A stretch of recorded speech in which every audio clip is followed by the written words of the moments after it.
This is a podcast where we go through items from the week's news that are relevant to Palestine. We analyze them and provide context for those listeners unfamiliar with the issue.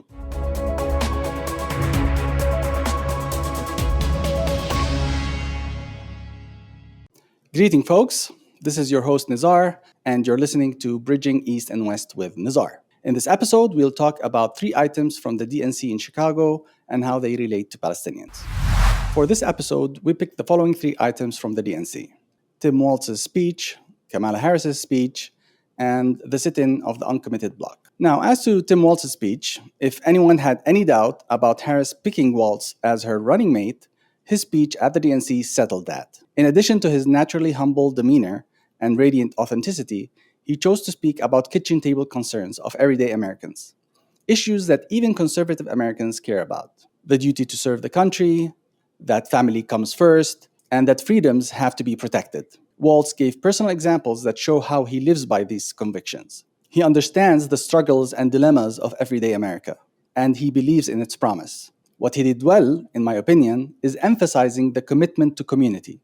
He made the campaign about the people collectively making it happen. Which brings me to how he also contrasted himself and the Democratic Party against Republican nominees Trump and Vance.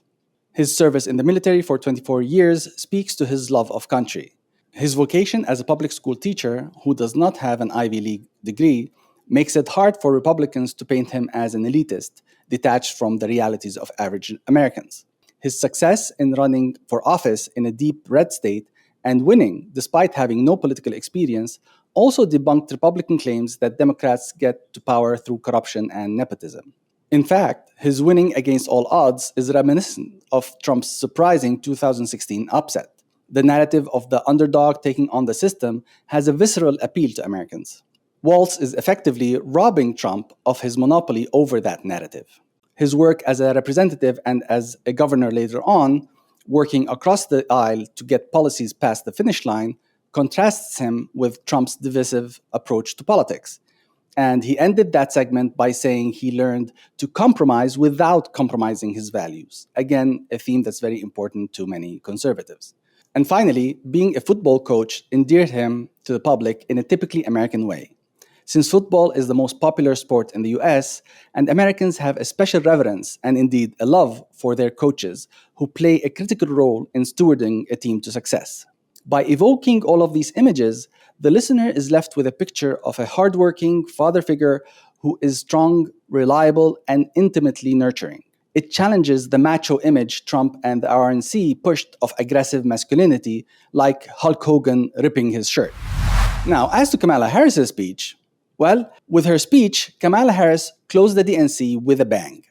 Sharing stories of her life, she showed how she was raised on values American voters are looking for in their president. She pointed to her working as a prosecutor meant that she had only one client, the people, and she took that ethos into her political career. She also emphasized that her mother taught her not to complain about injustices, but rather to do something about them. That makes her look more centrist to conservatives who criticize Democrats for being encouraging handouts as opposed to self-reliance and individual achievement. Also, her emphatic declaration that she believes in the peaceful transfer of power speaks to the Republicans who prioritize stopping Trump over securing conservative policies. And that is very important if she's to win their vote. Another attempt at prying conservatives from supporting Trump was her pointing to the fact that he fanned the flames of the armed rioters on January 6th who attacked law enforcement.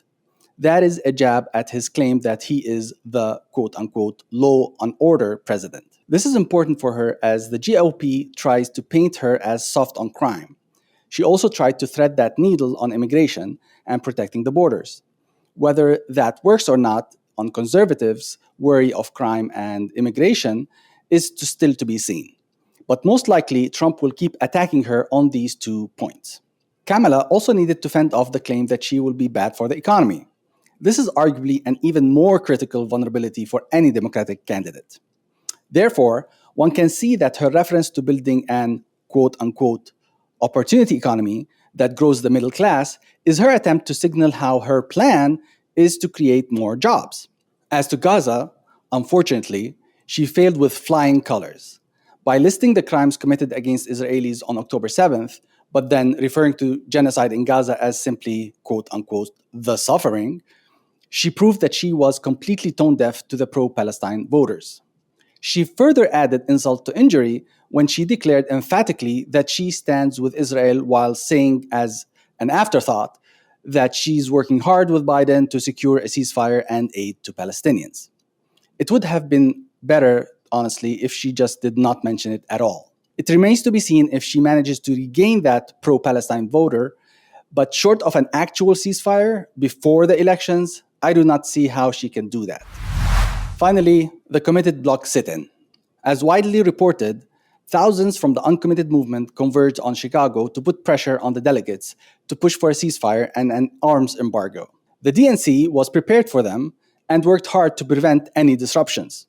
In one incident, folks from the Uncommitted movement raised a "Ceasefire Now" banner during Biden's speech, but the DNC staff had prepared for that. As soon as the banner went up, delegates were told to raise their signs and poles to block the banner. They managed to remove the banner afterwards in a few minutes. It was only Bernie Sanders and AOC who spoke about Gaza, and even Biden just mentioned it as a suffering and only as a contingent on the release of Israeli hostages. He used the same old platitudes of, quote unquote, working hard to bring aid and get a ceasefire. And despite giving the parents of the Israeli-American hostage, Hirsch, 9 minutes to address the audience, no Palestinian speaker was allowed to have the floor. The DNC even turned down a Gazan peace activist who's famous for arguing that in order to be pro-Palestinian, you needed to be anti-Hamas. Even he could not make it on that podium. To witness Hirsch's parents, whose son is in mortal danger, take a stronger pro-Palestinian stance than any of the speakers at the DNC was deeply jarring. Many protesters said they felt defeated and betrayed, and even were skeptical that the Democratic Party will do anything to save Palestinian lives. Now, from the point of view of the producers of the convention, I can see how they did not want anything to upset their carefully curated program. Democrats are already in a very tight spot, having changed horses barely 4 months before the elections. The convention organizers put the order of speakers and themes in a specific sequence to create a steady crescendo of excitement that would end with a big bang after Kamala's speech. A Palestinian speaker, they would have wagered, would have derailed that crescendo, and they didn't want to take that risk. As far as they were concerned, the show must go on.